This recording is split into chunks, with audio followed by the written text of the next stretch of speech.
ADREৰ এইবাৰ আটাইকেইটা পৰীক্ষাতে অহা এটা গুৰুত্বপূৰ্ণ বিষয় হৈছে ভাৰতবৰ্ষৰ বিভিন্ন ৰাজ্যৰ লোকনৃত্যসমূহ।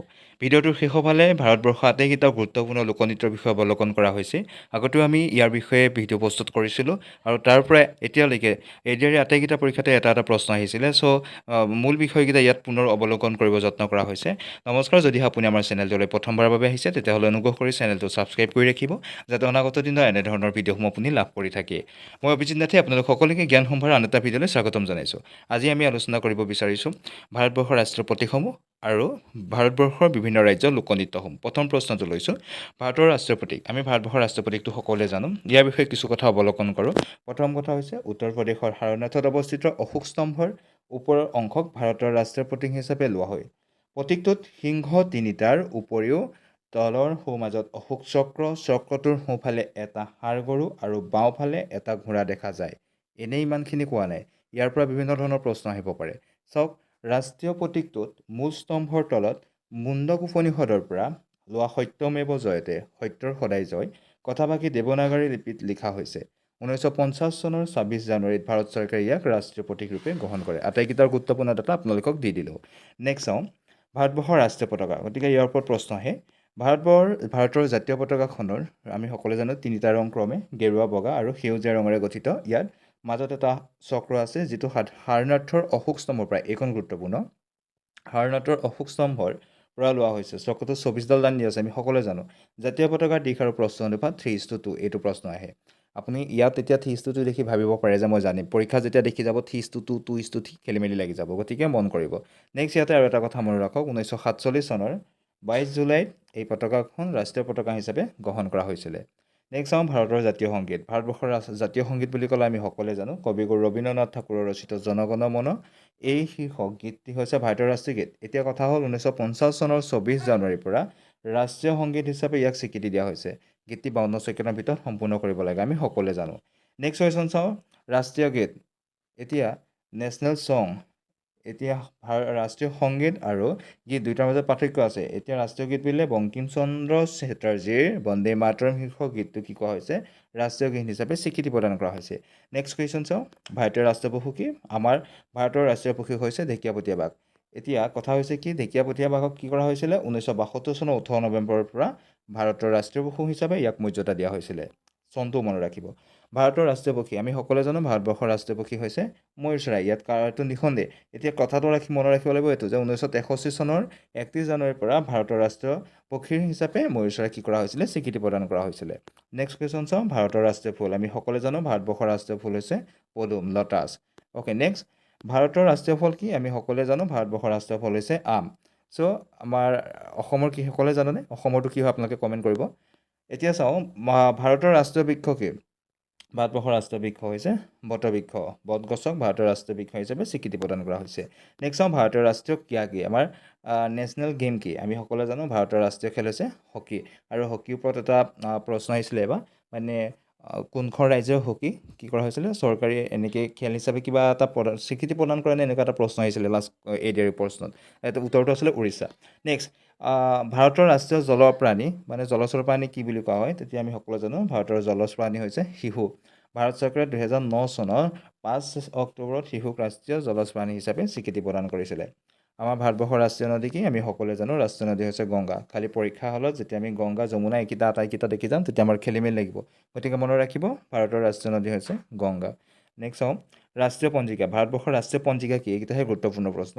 ভাৰতবৰ্ষৰ ৰাষ্ট্ৰীয় পঞ্জিকা হৈছে শকাব্দ। 1957 চনৰ 22 মাৰ্চৰ পৰা ভাৰতৰ ৰাষ্ট্ৰীয় পঞ্জিকাৰ প্ৰৱৰ্তন কৰা হৈছিলে। নেক্সট চাওঁ আমি, ৰাষ্ট্ৰীয় ঐতিহ্যবাহী পশু, নেশ্যনেল হেৰিটেজ এনিমেল। হেৰিটেজ শব্দটো মনত ৰাখিব। ভাৰতৰ ৰাষ্ট্ৰীয় ঐতিহ্যবাহী পশু হৈছে ভাৰতীয় হাতী, যিটো আমাৰ ইণ্ডিয়ান এলিফেণ্ট বুলি কোৱা হয়। ভাৰতীয় হাতীক 2010 চনৰ 22 অক্টোবৰৰ পৰা ৰাষ্ট্ৰীয় ঐতিহ্যবাহী পশু হিচাপে স্বীকৃতি প্ৰদান কৰা হৈছে। নেক্সট চাওঁ, ভাৰতৰ ৰাষ্ট্ৰীয় মুদ্ৰা, নেশ্যনেল আমাৰ কাৰেঞ্চি। আমি সকলোৱে জানো। এতিয়া কথাটো হ'ল যে ৰাষ্ট্ৰীয় টকাক এনেকৈ INR হিচাপে কি কৰা হৈছে, নামাংকিত কৰিব লাগে। আৰু ইয়াক দেৱনাগৰী, এই আখৰটো দেখিছেনে, ৰোমান বৰফলাৰ R বৰ্ণৰ সংমিশ্ৰণৰ সৃষ্টি কৰা হৈছে। আৰু ইয়াক প্ৰতীকী ৰূপে কেনেকৈ ব্যৱহাৰ কৰে আমি সকলোৱে জানো। ইয়াক প্ৰতীকী ৰূপত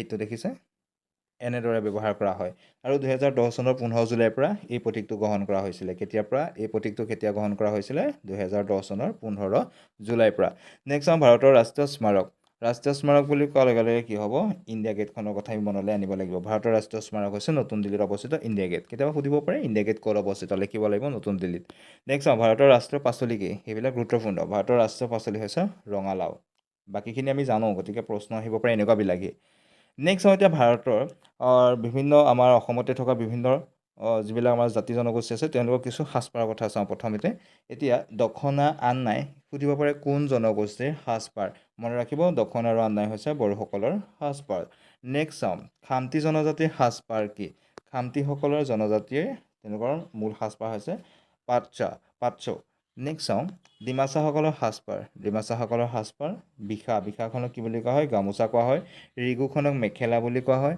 ৰিজাম্পাই বুলি কোৱা হয় ৰিঠাউচা যিখনক উৰণা বুলি কোৱা হয় আৰু ৰিনচাৰ্ট বুলি কোৱা হয় চাদৰ এইবিলাক ক্লাছ 4 3 4 এনেকুৱা পৰিৱেশত কিতাপতে আছে নেক্সট চাওঁ মিবুগালু কোন জনজাতিৰ সাজপাৰ এইটো শুনি থকা শব্দ পৰীক্ষাত আহি যাব পাৰে মিচিংসকলৰ মিবুগালু হৈছে মিচিংসকলৰ নেক্সট চাওঁ এতিয়া এইকেইটা খুব গুৰুত্বপূৰ্ণ মনত ৰাখিব যে ভাংৰা কোন ঠাইৰ পৰম্পৰাগত লোকনৃত্য ভাংৰা পাঞ্জাৱৰ এক প্ৰকাৰৰ পৰম্পৰাগত লোকনৃত্য নেক্সট ধুনাচি নৃত্য বা ধুনুচি নৃত্য প্ৰধানকৈ কোন ঠাইৰ ধুনাচি নৃত্য বা ধুনুচি নৃত্য হৈছে ঘাইকৈ পূব আৰু উত্তৰ ভাৰতত প্ৰচলিত এক প্ৰকাৰৰ পৰম্পৰাগত নৃত্য ই ঘাইকৈ পশ্চিমবংগ উত্তৰ প্ৰদেশৰ বাৰাণসীত প্ৰচলিত যদিও উৰিষ্যা ত্ৰিপুৰা আৰু আমাৰ নামনি অসমৰ কিছু কি কোৱা হৈছে অঞ্চলত ধুনাচি নৃত্য দেখিবলৈ পোৱা যায় গতিকে এইকেইটা আটাইকেইটা মনত ৰাখিব নেক্সট চাওঁ পৰয়নী কোন ঠাইৰ লোকনৃত্য পৰয়নী হৈছে ভাৰতৰ কেৰেলা ৰাজ্যৰ মধ্য অংশত প্ৰচলিত এক প্ৰকাৰৰ লোকনৃত্য আৰু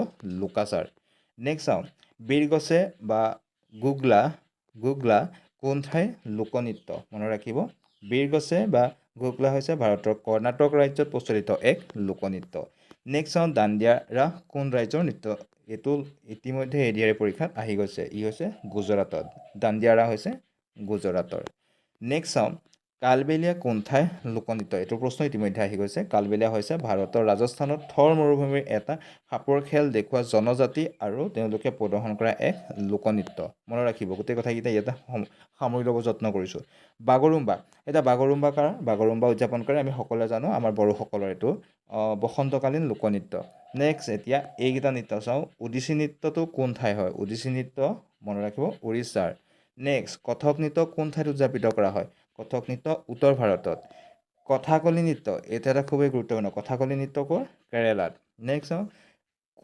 কুচিপুড়ি কোন ৰাজ্যত অনুষ্ঠিত হয় অন্ধ্ৰপ্ৰদেশত নেক্সট চাওঁ ভাৰত নাট্যম কোন অঞ্চলৰ নৃত্য ভাৰত নাট্যম হৈছে দক্ষিণ ভাৰতৰ গতিকে দক্ষিণ ভাৰতৰ বুলি ক'লে কেতিয়াবা যেন ইয়াত অপশ্যনকেইটা আপোনালোকে চাব যে দক্ষিণ ভাৰতৰ ৰাজ্যসমূহ চাই ল'ব তেতিয়া কিন্তু কোনখিনি ৰাজ্য দক্ষিণ ভাৰতৰ হ'ব পাৰে নেক্সট চাওঁ মোহিনীঅট্টম কোন ৰাজ্যৰ নৃত্য অত্যন্ত গুৰুত্বপূৰ্ণ মোহিনীঅট্টম হৈছে কেৰেলাৰ নেক্সট শেষৰটো চাইছোঁ সত্ৰীয়া নৃত্য কোন ৰাজ্যৰ নৃত্য আমি সকলোৱে জানো সত্ৰীয়া নৃত্য আমাৰ অসমৰ এক কি হৈছে লোকনৃত্য গতিকে এইকেইটা অত্যন্ত গুৰুত্বপূৰ্ণ প্ৰশ্ন আগবঢ়ালোঁ যদি ভিডিঅ'টো ভাল পালে লাইক কৰিব কমেণ্ট এটা কৰিব আৰু আপোনাৰ লগৰ এজনৰ উপকাৰ হোৱাকৈ অলপমান শ্বেয়াৰ কৰি দিব ধন্যবাদ